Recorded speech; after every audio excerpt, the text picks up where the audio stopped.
97.1, great to have you aboard. This has got to be maybe the nicest day of the year. I mean, this is awesome. Good thing we're in a box. All right, let's get into this here. We have so much to get to before we welcome Wojo in at 4 o'clock. Because why would you expect Wojo to actually do 4 hours of radio? Oh, yeah. So we have to start with the finals, but I want to lay some of my thoughts out. And the biggest thing that came out of that game last night for me, the biggest, as it would pertain to our show, is a lot of people will go, well, geez, why don't you like LeBron? Or why are you a hater? Because in today's world, you either are a lover or a hater of somebody. You can't just watch them. And I guess last night, and frankly the last two games, are exactly the reason that I've never fallen in love with LeBron James. Because the last two games are what he's capable of. The last two games have been majestic. They have been performances for the ages. And unfortunately, they're all too rare. Now, he's got his signature moments. Any great player does, and LeBron's a great player. But the last two nights, right? Not game 1, not 2, not 3, not 4.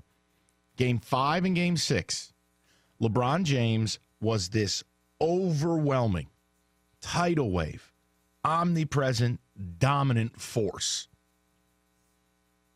It's something that you don't just translate in numbers.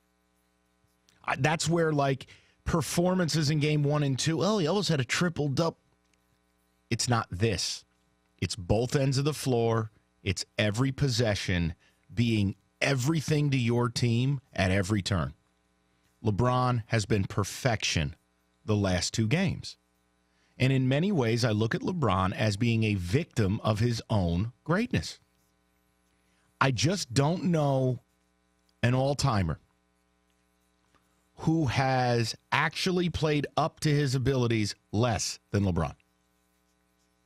So when LeBron does what he did to the Pistons with 25 in a row, when he does what he did to my Celtics in Game 6 of the 12 Eastern Conference Finals, what he's done the last last two games, that's the level.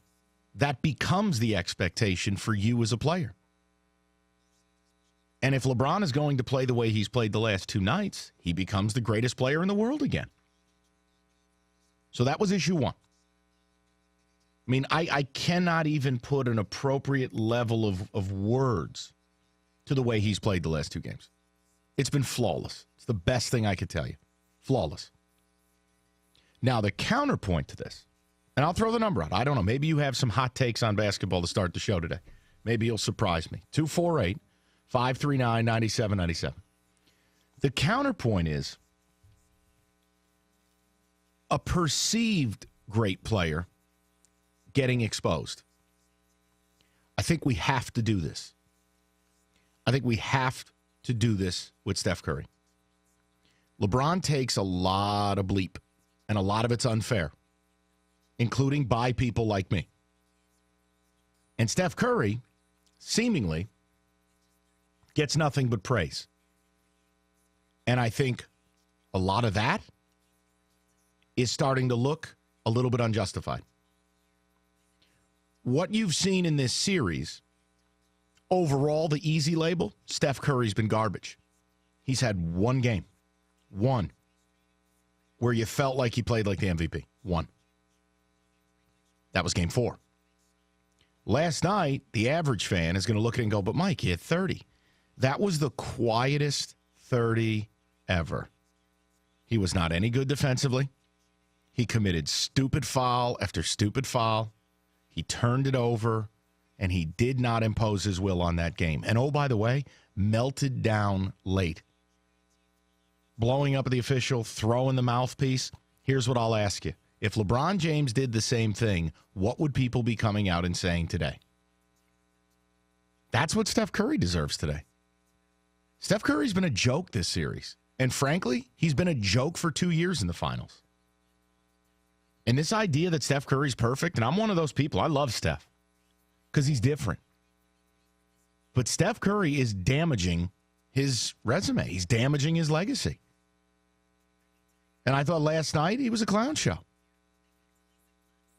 And the throwing of the mouthpiece and the behavior, you know what? You're just showing the world what you are. Because primarily, Steph Curry has never had adversity in his career. Now you're seeing adversity, and he's not reacting well to it. So that's two. Third thing, it does not matter if the Warriors win on Sunday. For me, the discussion is over regarding the Warriors being the best team ever. It's over. 73-9 in the regular season, 15-8 in the playoffs. It's over. Best teams ever don't fall down 3-1 in the playoffs. Best teams ever don't blow 3-1 series leads and go essentially 2 games and get blown out. Okay? That conversation is done. You can talk to me about Andrew Bogut. You can talk to me about Iguodala. You could do what Steve Kerr did and bitch about the officiating. I'll get to that in a moment. The conversation is over. They had a wonderful regular season. They have not lived up to it in the playoffs. Best team ever, great teams ever, don't lose 8 games in the playoffs and potentially 9. Next point. If you're expecting me to complain about Steve Kerr, you're out of your mind. Steve Kerr's doing exactly what I would do. He's doing exactly what I think a coach should do. Stroke the check to the league, rail very publicly against the officiating. As you go home for a Game 7, and your team, you see it, is gripping hard. I thought Klay Thompson acquitted himself nicely in the postgame. But that team as a whole is starting to look around the room a little bit. And your superstar melted down. And part of it, look, I will say this, I've never seen a superstar foul out of a finals game. I've never seen it. Part of that is Steph Curry put the refs in positions they had to make a call because he was acting like an idiot out there. But you got to go with history. When's the last time a superstar or a league MVP fouled out of a finals game? I haven't seen it. So I think Steve Kerr was smart doing what he's doing. That's the court of public appeal.